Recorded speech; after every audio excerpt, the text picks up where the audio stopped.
ಮಂಗಳೂರಿನ management association ವತಿಯಿಂದ MMA ಉತ್ಕೃಷ್ಟ ವ್ಯವಸ್ಥಾಪಕ ಪ್ರಶಸ್ತಿಯನ್ನು ಗೋಡಂಬಿ ಉದ್ಯಮಿ ಭಾರತೀಯ ಗೋಡಂಬಿ ರಫ್ತು ಉತ್ತೇಜನ ಸಮಿತಿಯ ಮಾಜಿ ಅಧ್ಯಕ್ಷ ವಾಲ್ಟರ್ ಡಿಸೋಜಾ ಅವರಿಗೆ ಪ್ರಶಸ್ತಿ ಪ್ರದಾನ ಮಾಡಲಾಯಿತು.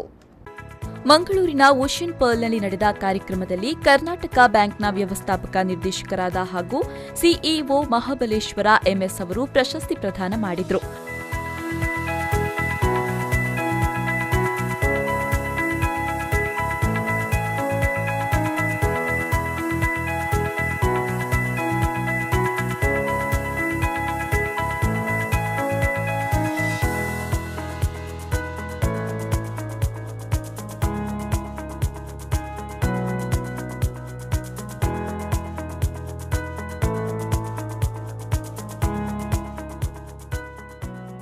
ಬಳಿಕ ಮಾತನಾಡಿದ ಅವರು, ವೃತ್ತಿಗೆ ಬದ್ಧರಾಗ್ತಾ ಇರುವಾಗಲೇ ಪ್ರತಿ ಹಂತದಲ್ಲೂ ಕಲಿಯುವ ಉತ್ಸಾಹವನ್ನು ನಿರ್ಲಕ್ಷಿಸದೆ ದೇಶ, ಸಮಾಜ ಹಾಗೂ ಸ್ವಯಂ ಅಭಿವೃದ್ಧಿಗಾಗಿ ಶ್ರಮಿಸುವುದೇ ಉತ್ತಮ ನಾಯಕನ ಲಕ್ಷಣ ಅಂತ ಹೇಳಿದರು. But if you go through the recipients of this best manager awards, right from Dr. Virendra Hegde to the previous Justice N. Santosh Hegde, they were all real icons of undivided Dakshina Kannada. What a fantastic names. And by just reading those names, you will get inspired.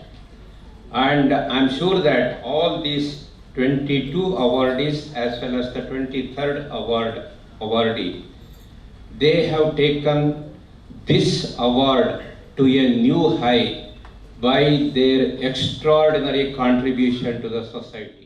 ಅನಂತರ ಪ್ರಶಸ್ತಿ ಸ್ವೀಕರಿಸಿ ಮಾತನಾಡಿದ Walter D'Souza ಅವರು, ಪ್ರಶಸ್ತಿಗಳಿಂದ ಇದೇ ರೀತಿ ಉದ್ಯಮ ವಿವಿಧ ಕ್ಷೇತ್ರಗಳಲ್ಲಿ ತೊಡಗಿಸಿಕೊಂಡ ಅನೇಕರಿಗೆ ಸ್ಫೂರ್ತಿ ಸಿಗಲಿದೆ ಎಂದು ಆಶಯ ವ್ಯಕ್ತಪಡಿಸಿದರು. I first got my recognition when I started life in Udupi, and that was the Outstanding Young Person Award. And I did not know what it was all about, and I refused to accept it. There was a committee formed, and they had contacted me, and I did not know that late Dr. T.M. Pai was the honorary chairman of that committee. So he sent word to me.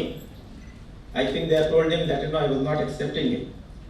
So they sent word to me, and I went immediately. I rushed and met Dr. T.M. Pai, whom I knew him very well. And two things he told me.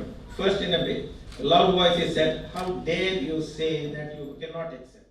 ಈ ಸಂದರ್ಭ MMA ಅಧ್ಯಕ್ಷ Marcel ಮೊಂತೆರೋ, ಉಪಾಧ್ಯಕ್ಷ ಜಯರಾಜ್ ರೈ, ಜೊತೆ ಕಾರ್ಯದರ್ಶಿ Gayatri, doctor Devaraj, ಕಾರ್ಯದರ್ಶಿ Deepa Nayak P ಮತ್ತಿತರರು ಉಪಸ್ಥಿತರಿದ್ದರು.